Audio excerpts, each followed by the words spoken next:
இன்னொரு லேடி வந்திருந்தாங்க. அவங்க டாக்டர் வந்து ஆக்சுவலாக எம்பிபிஎஸ் படிக்கிற ஸ்டூடெண்ட்.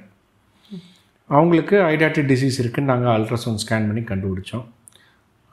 அவங்க பொண்ணு வந்து எம்பிபிஎஸ் ஸ்டூடெண்ட்னால படிச்சுட்டு இது வந்து நாயிலேருந்து வர்றது தான் அப்படின்னோடனே அவங்களுக்கு ஒரு நாய்க்குட்டி வீட்டில் வளர்த்துறாங்க.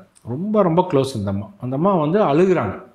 என்னென்னா ஒரு நாய்க்குட்டிலேருந்து வருதுன்னு சொன்னாலும் என்னாச்சு, அந்த நாயை வந்து வீட்டுக்குள்ளே வரக்கூடாதுன்னு போய் காட்டில் தோட்டத்தில் வந்து ஒரு ஓரத்தில் கொண்டு போய் கட்டி போட்டாங்க.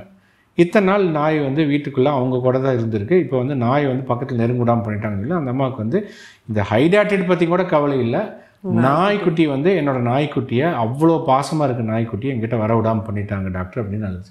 அப்புறம் நான் அவங்க பொண்ணுக்கு ஃபோன் பண்ணி கொடுமா அப்படின்னு ஃபோன் பண்ணி சொன்னேன். இந்த மாதிரி இது வந்து 10 வருஷம் 20 வருஷத்துக்கு முன்னாடி எங்கேயோ யாரோ ஒரு தோட்டத்தில் நாயோட கழிவில் வந்த காய்கறியில் இன்ஃபெக்ஷன் ஆகி நீங்கள் சரியாக கழுவாமல் சாப்பிட்டு வந்தது. இந்த ஸ்டேஜுக்கு வருதுன்னா 10 வருஷம் 15 வருஷம் ஆகிருக்கும். இந்த 15 வருஷத்துக்கு முன்னாடி எங்கேயோ ஆன இன்ஃபெக்ஷன் தான் இது. இப்போ இருக்க உங்கள் நாய்க்குட்டினால் எந்த கிடையாது. தயவு செஞ்சு நாய்க்குட்டி பேசாமல் விட்டுருங்க, அது வந்து இருக்கட்டும் அப்படின்னு அவங்களுக்கு புரிஞ்சுட்டாங்க. அதுக்கு நாங்கள் ஆல்பெண்டசோல் அப்படின்னு சொல்லக்கூடிய ஒரு ட்ரீட்மெண்ட் இருக்குது, அது கொடுத்தோம். சின்ன கட்டியாக இருந்தனால அது ட்ரீட்மெண்ட்லேயே வந்து நல்லா ரெஸ்பாண்ட் ஆகிட்டுருக்கு. ஆப்ரேஷன் எல்லாமே சரி பண்ணிட்டோம். அந்த அம்மாவும் ஹாப்பி, நாய்க்குட்டி ஹாப்பி, நாங்களும் ஹாப்பி. இல்லை அப்படி இப்போ நீங்கள் சொல்ல வச்சு பார்க்கும்போது இந்த பெட்ஸ் வளர்த்துறவங்க வந்து கொஞ்சம் ரொம்ப ஹைஜீனிக்காக இருக்கணுமா? பிகாஸ் இப்போ நம்ம பார்த்த வரைக்கும் அவருக்கு வாயில் சாப்பிட்றாங்க, ஷேர் பண்ணிக்கிறாங்க.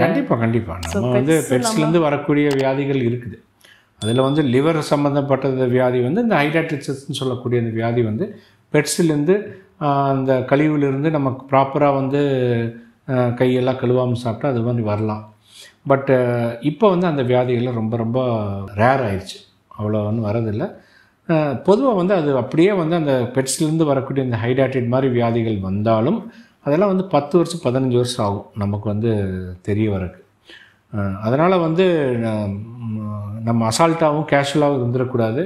நம்ம பெட்ஸ் வளர்த்தினாலும் நம்ம வந்து ரொம்ப ரொம்ப ஹைஜீனை வந்து இம்பார்ட்டன்ஸ் கொடுத்து கை காலெலாம் நல்லா ப்ராப்பராக கழுவிக்கணும். அது இல்லாமல் சில சமயம் பெட்ஸ் வைக்கும்போது சில பேருக்கு அலர்ஜி ஆகலாம், பெட்டோட ஹேர்னால் அலர்ஜி ஆகலாம். அந்த மாதிரி இருக்கவங்களுக்கு வந்து ஆன்டி அலர்ஜிக் ட்ரீட்மெண்ட்ஸ் எல்லாம் இருக்குது, டேப்லெட்ஸ்லாம் இருக்குது. அதுக்கு அலர்ஜி ஸ்பெஷலிஸ்ட் சொல்லி அந்த ஆன்டி அலர்ஜி ட்ரீட்மெண்ட்லாம் வச்சுக்கலாம். டெஃபினட்டாக பெட்ஸ் வந்து is big boon to mankind, அதுதான் நான் நினைக்கிறேன். பெட்ஸ்னால வந்து இதை இன்ஃபெக்ஷன் வந்துடும் சொல்லிட்டு யாரும் பெட்ஸ் எல்லாம் தவிர்க்க வேண்டியது இல்லை. டெஃபினட்டாக வந்து பெட்ஸ் வந்து வளர்த்தலாம். ஒன்லி நம்ம வந்து கொஞ்சம் ஹைஜீனில் வந்து கொஞ்சம் கேர்ஃபுல்லாக இருந்துக்கணும், அவ்வளோதான்.